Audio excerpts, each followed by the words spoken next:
Good morning, everybody. This is Kent Davis. Are we live? I'm never really sure.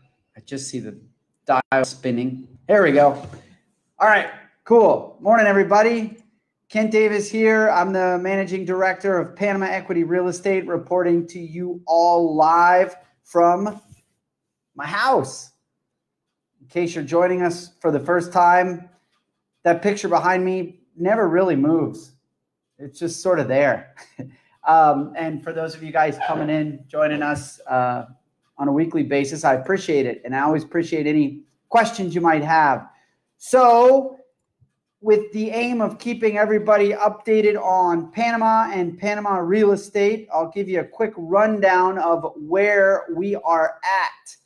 Starting with, for those of you who are outside of Panama, what's been cooking COVID-wise. The government's done a pretty intense job over the last 2 months of keeping everybody inside. We are on still every other day, men one day, women another day, based on your passport or cedula number for 2 hours a day. That's been a bit tricky, but this week things have loosened up a little bit, which is kind of cool. They're starting some online deliveries from ferreterias, which are hardware stores. And also our dry law nationally has been lifted, but in certain areas, sorry, Pedisi, and other parts of the country, it looks like the mayors or the governors are still keeping that in place for the time being. Presumably you can drive across county line, but of course we would never advocate that. Here in the city, it's back to normal in terms of being able to buy alcohol, which is a relief for some. Anyway, yeah, so that's what's going on with COVID here. Hospitals, as I understand, are still not nearly at capacity. We've got a brand new 100-person hospital facility that is still very brand new and doesn't have any tenants or any, that's a real estate term, any sick people. So no patients in that clinic yet, in the brand new 100-person, $6 million clinic. That said, I believe this week I read a statistic, 60% of our hospital capacity is used up. So good job, Panama. Yeah, so that's the deal with COVID. As far as real estate, what can I tell you? Mortgage relief is in place. If you have a mortgage in Panama, you are then entitled to reach out to your bank, who is then required to, if you can justify that you have been affected financially by COVID, then the banks will be having a moratorium on all mortgage payments between now and December. That is, as I understand, official. What is also official is if you are a landlord, you cannot evict your tenants during the current national emergency. As I understand, the decree that went into effect this week also prohibits, once the national emergency ends, you now have 2 months of not being able to evict your late paying tenants. That said, there is nothing in the book saying that tenants do not have to, there's my boy, that tenants do not have to pay rent. So that circulated a little bit on the internet. Of our, let's call it 100 plus property portfolio that we manage, you know, probably I haven't gotten the report for April, but we've been working with our tenants. You know, you kind of have to. So that's what's going on real estate wise in terms of mortgages and evictions.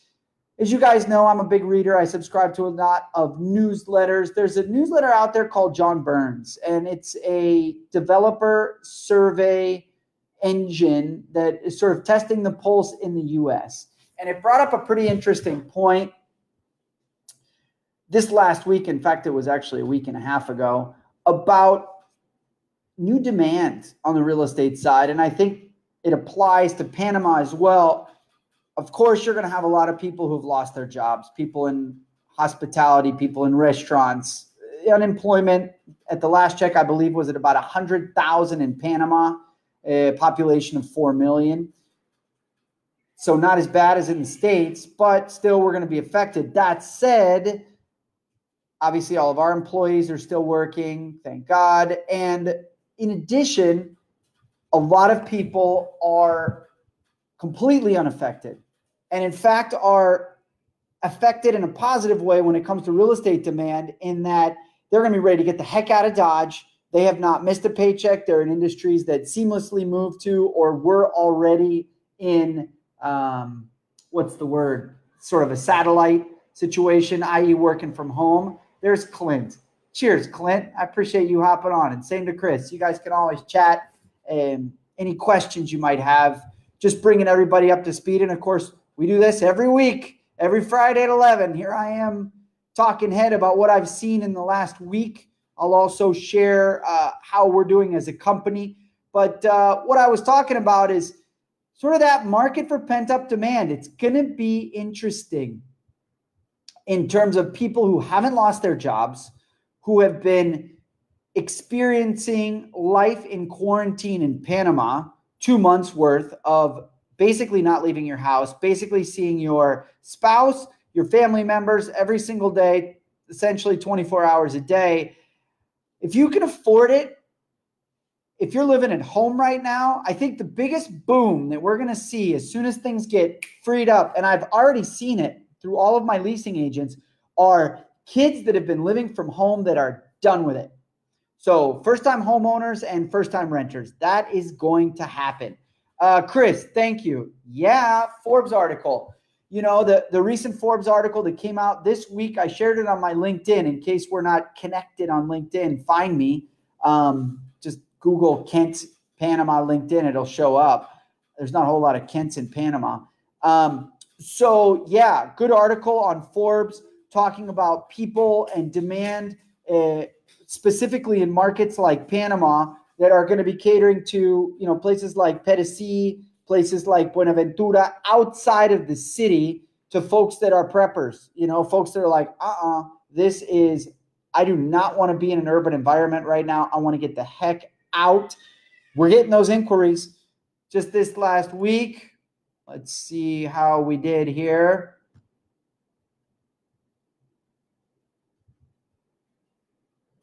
All right. Internet's a little slow. Hopefully I'm transmitting live. But the point is that Panama City and Panama as a country, I think, are, according to Forbes, pretty well positioned for a lot of reasons. Obviously, North American clientele, European clientele that wants to get the heck out. You're definitely going to see that. You're also seeing comparatively low real estate values, Panama versus other parts of the world. Hold on just a second. I'm looking for,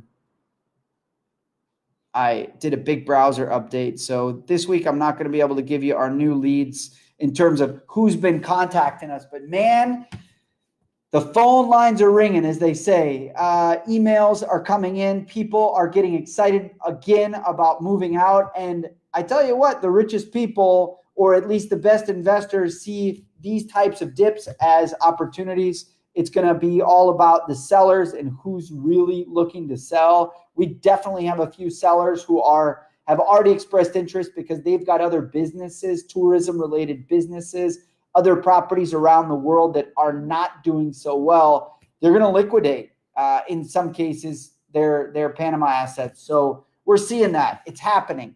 Be ready. Be on the sidelines. Be watching. The key in any of these market dips, guys, is knowing what you're looking for so that when you actually do find a deal, you can jump on it. Having zoned in Panama, doing your macro research, and then zoning in on the neighborhood, and then zoning in on the building, and then understanding, all right, well, what was market price leading up to this? So how can I really figure out what a deal is? That's basically, that's the process. And we've definitely had people like that. I can think of some clients from specifically a guy named Ken, K-E-N, can't share his last name. He came down here in 2000. I'm looking at the dates. First time he came down here was, I want to say 2013. He came down, him and his wife took a visit. They didn't buy anything, and we looked everywhere, and that's the way to do it. We looked everywhere. We spent 3 days. We probably saw every single day we saw, I like to keep it at about 7 properties a day is kind of like the max. And even then that's pushing it, sometimes 2 in one area or building. So Ken came down. First visit, didn't buy anything, was very clear he wouldn't buy anything. Second visit, we knew the area. So we looked at specifically Punta Pacifica, Balboa Avenue. He was a city guy, investor guy, wanting to do sort of corporate rentals. Second trip, didn't buy anything, but we knew about 4 buildings he wanted to be in. Third trip, we just looked at 2 buildings. Each building, I want to say 2 or 3 different floor plans. On that trip, he bought because he had about 4 months to go through this. And man, we ran into some issues at the beginning. You know, we had sellers who were sort of wishy-washy. They didn't know about taxes. They didn't know about commissions. This was through other realtors, in all respect to my colleagues in the industry. The point is, it was a process and we managed to get it done. Yeah, so that was sort of, I didn't really plan on telling that story. Next week I'll have a better story. But the point here, guys, is that do your homework. Clint, for example, who's joined us the last couple weeks, has been watching these. I know he's sort of looking in the background, gearing up for some things. That's the best way to do it. Take your time with this, guys. There's no need to rush into a real estate purchase ever. The point here is do your homework, ask a lot of questions so that when things like this happen, when dips like this happen, you can jump on them. All right, back to Panama particularly. So what else am I seeing for some other indicators globally that could be interesting for Panama? Anytime homes are upside down, i.e. you owe money, more money on your mortgage than the home is worth. There are certain markets in the U.S. already that are like that. Not the case in Panama as much, although we do have a few banks that we work with for foreclosures. And of course, those motivated sellers who might have other buildings or other businesses that they need to support. Point being is that in Panama, usually you have to put down between 30 to 40%, sometimes even 50% on a mortgage. So I would say that that scenario is going to add some stability to this market in terms of people having to liquidate really quick.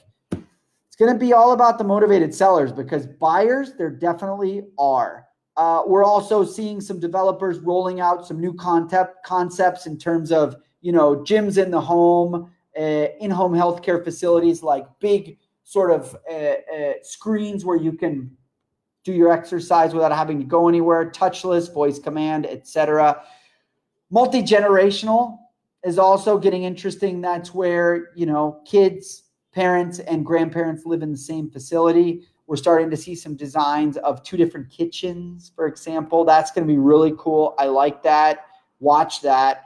Who's going to recover fastest and why? I would say we got that question this last week. I would say who's going to recover fastest? Small markets like Panama. Of course, I got a horse in this race. This is all I sell. But definitely small markets in Panama where governments are being proactive. In the U.S., I know they've got the stimulus checks going on, but it doesn't look like there's a whole lot else that the national government is doing versus the Panama government, which has been extremely proactive. If you guys are just joining us, we do this every week. COVID update, 7,868 positive cases. Yesterday, there were 137 new cases, 225 deaths. We've got 2,800 people in home isolation, 937 people in hotel hospitals, 355 people in hotel hospitals, of which 85 of those are in intensive care. We've tested just over 40,000 people, so about 1% of our population we've tested of 4 million. So that's the update there in terms of COVID. Curious, guys, who is on the call? If you're in Panama, can I get a yes? If you're outside of Panama, always curious where you're checking in from. Appreciate, as always, everybody watching. I'm Kent. I've been down here for 13 years. I'm from Hawaii, but I moved here from Atlanta, Georgia. I run Panama Equity Real Estate, and we are busy. Everything related to real estate except showing properties. Although, get ready, watch this space. As soon as my agents can hit the street, you're going to see a ton of new property videos, including myself. We can't leave right now. We got 2 hours a day, and everybody's so busy grocery shopping. But, man, we're busy. We're still doing marketing, obviously. We're still fielding a lot of inquiries from Europe, the United States, Canada, and South America. Still, I mean, people are interested. They're getting pushed from where they're living right now. They're thinking, man, as soon as this is done, I am out. Watch. Panama is in a very good position. Let's see here. That's all I got, guys. 20 minutes on. Unless there are any other questions, Chris, again, appreciate your reference to the Forbes article and for you always hopping on. According to Forbes, Panama is going to be pretty well positioned. And according to my inbox, I think they're right. We are busy, guys.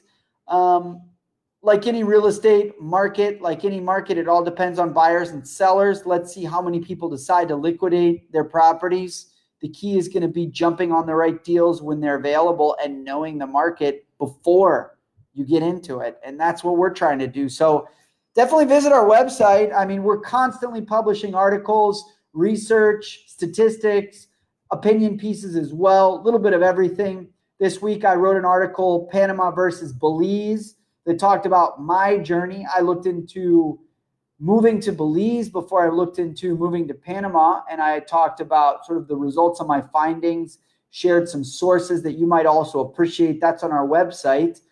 And we do this every Friday. So, thank you for joining us as always, and stay safe. Look forward to seeing you all on the street soon. I think next week we're going to start seeing some further loosening up. This week, things loosened up with online delivery.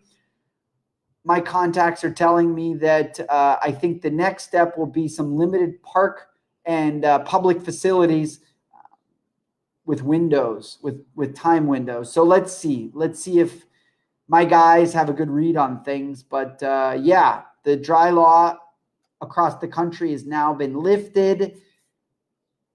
And then some regions have decided to put it back in place. Ooh, well, whatever. It is what it is. But anyway, guys, thank you as always. Take care. And we will see you all next week. Cheerio.